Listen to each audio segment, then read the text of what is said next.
ರಾಜ್ಯಸಭೆಯ number game ಈಗ start ಆಗಿದೆ. ಬಹಳ ಮುಖ್ಯವಾಗಿ ಈಗ ಕಾಂಗ್ರೆಸ್ನ ಟೀಮ್ ಎಂಟರ್ ಆಗ್ತಾ ಇರೋದು. ಈಗಾಗಲೇ 2 ಟೀಮ್ ಬಂದಾಗಿದೆ 2 ಬಸ್ನಲ್ಲಿ. ಈಗ ಡಿ ಕೆ ಶಿವಕುಮಾರ್ ಅವ್ರನ್ನ ನಾವು ಬಹಳ ಬ್ಯುಸಿಯಾಗಿ ವಿಧಾನಸೌಧದ ಆವರಣದಲ್ಲಿ ಗಮನಿಸ್ತಾ ಇದ್ದೀವಿ. ಯಾಕಂದ್ರೆ ಎಲ್ಲಾ ಶಾಸಕರು ಕೂಡ ತಪ್ಪದೆ ಬರೋ ಹಾಗೆ, ಜೊತೆಗೆ ಮತದಾನ ಮಾಡುವಂತದ್ರಲ್ಲೂ ಕೂಡ ಯಾವುದೇ ಅಡ್ಡ ಮತದಾನ ಆಗೋದಿಲ್ಲ, ನಾವು ಆರಾಮಾಗಿ ಗೆಲ್ತೀವಿ ಅಂತ ಕಾಂಗ್ರೆಸ್ನವರು ವಿಶ್ವಾಸ ವ್ಯಕ್ತಪಡಿಸ್ತಾ ಇದ್ದಾರೆ. ಸೊ ಇನ್ನೊಂದ್ ಕಡೆ ಜೆಡಿಎಸ್ ನ ಕುಪೇಂದ್ರ ರೆಡ್ಡಿ ಅವರು ಗೆದ್ದೇ ಗೆಲ್ತಾರೆ ಅನ್ನೋದು ಬಿಜೆಪಿ ಮತ್ತು ಜೆಡಿಎಸ್ ನ ಮೈತ್ರಿಕೂಟದ ಮೂಲಕ ಬರ್ತಿರುವಂತಹ ಹೇಳಿಕೆ. ಹಾಗಾಗಿ ಇವತ್ತು ವಿಶ್ವಾಸ, ನಂಬಿಕೆ ಇದೆಲ್ಲಕ್ಕೂ ಕೂಡ ಒಂದು ಅಗ್ನಿ ಪರೀಕ್ಷೆ ಅಂತ ಹೇಳ್ಬೋದು. ಸೊ ಲಕ್ಷ್ಮೀ ಹೆಬ್ಬಾಳ್ಕರ್ ವಿಧಾನಸೌಧಕ್ಕೆ ಎಂಟರ್ ಆಗುವಂತಹ ಸಂದರ್ಭದಲ್ಲಿ ಮಾತನಾಡಿದ್ರು, ಬನ್ನಿ ನೋಡೋಣ.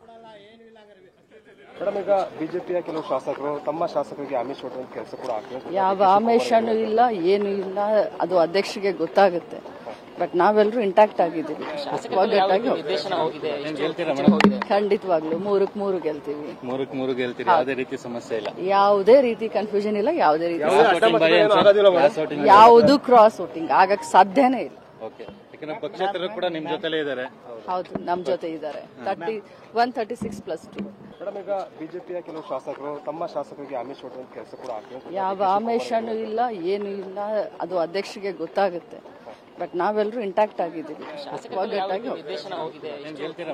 ಖಂಡಿತವಾಗ್ಲು 3-3 ಗೆಲ್ತೀವಿ. 3 ಗೆಲ್ತೀವಿ, ಯಾವುದೇ ರೀತಿ ಸಮಸ್ಯೆ ಇಲ್ಲ, ಯಾವುದೇ ರೀತಿ ಕನ್ಫ್ಯೂಷನ್ ಇಲ್ಲ, ಯಾವುದೇ ರೀತಿ ಕ್ರಾಸ್. ಸೊ ಇದು ಸಚಿವೆ ಲಕ್ಷ್ಮೀ ಹೆಬ್ಬಾಳ್ಕರ್ ಅವರು ಹೇಳಿದಂತ ಮಾತು. ಯಾವುದೇ ರೀತಿಯಾಗಿ ಅಡ್ಡ ಮತದಾನ ಆಗಲ್ಲ, ನಾವು ಗೆಲ್ಲುವಂಥದ್ದು ಶತಸಿದ್ಧ, ಯಾವುದೇ ಕನ್ಫ್ಯೂಷನ್ಸ್ ಇಲ್ಲ ಅಂತ ಹೇಳಿದ್ದಾರೆ.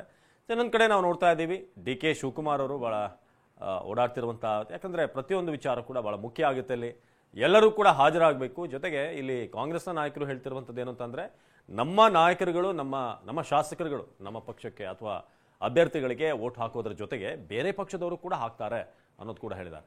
ಇನ್ನು ಶರಣ್ ಪ್ರಕಾಶ್ ಪಾಟೀಲ್ ಮಾತನಾಡ್ತಿದ್ದಾರೆ. ಈಗ ಶರಣ್ ಪ್ರಕಾಶ್ ಪಾಟೀಲ್ ಕೂಡ ಮತದಾನ ಮಾಡೋದಕ್ಕೆ ಆಗಮಿಸಿದ್ದಾರೆ. ಸೊ ಒಬ್ಬರಾದ ನಂತರ ಒಬ್ಬರು ನಾಯಕರುಗಳೀಗ 3 ಪಕ್ಷಗಳ 39 ಶಾಸಕರು ಇದುವರೆಗೆ ಮತದಾನ ಪ್ರಕ್ರಿಯೆಯಲ್ಲಿ ಭಾಗವಹಿಸಿದ್ದಾರೆ. ಸೊ ಬಿಜೆಪಿ, ಜೆಡಿಎಸ್, ಕಾಂಗ್ರೆಸ್ ಶಾಸಕರಿಂದ ತಂಡಗಳಾಗಿ ಬಂದು ಮತದಾನ ಮಾಡ್ತಿರುವಂತಹ ದೃಶ್ಯಗಳನ್ನು ನಾವು ನೋಡ್ತಾ ಇದ್ದೀವಿ.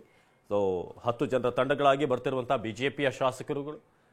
ಇಲ್ಲಿ ಬಹಳ ಮುಖ್ಯವಾಗಿ ಕುಪೇಂದ್ರ ರೆಡ್ಡಿ ಅವರ ಗೆಲುವು ಸಾಧ್ಯ ಆಗುತ್ತಾ ಅನ್ನೋದು ಪ್ರಶ್ನೆ. ಈಗ ರೇವಣ್ಣ ಅವ್ರನ್ನ ಕೂಡ ನಾವು ದೃಶ್ಯದಲ್ಲಿ ಗಮನಿಸ್ತಾ ಇದ್ವಿ. ಸೊ ರಾಜ್ಯಸಭೆಯ 4 ಸ್ಥಾನಗಳಿಗೆ ಆಗ್ತಿರುವಂತಹ ಮತದಾನ ಪ್ರಕ್ರಿಯೆ ಇದು. ಆದರೆ 5ನೇ ಅಭ್ಯರ್ಥಿಯಾಗಿ ಕುಪೇಂದ್ರ ರೆಡ್ಡಿ ಯಾವಾಗ ಬಂದ್ರೋ ಆಗ ಅಖಾಡ ಇನ್ನಷ್ಟು ರೋಚಕತೆಯನ್ನ ಪಡ್ಕೊಳ್ತು ಅಂತ ಹೇಳ್ಬೋದು. ಸೊ ಈಗ ವಿಧಾನಸೌಧ ಆವರಣದ ನೇರ ದೃಶ್ಯಗಳನ್ನ ನೋಡ್ತಾ ಇದ್ದೀವಿ.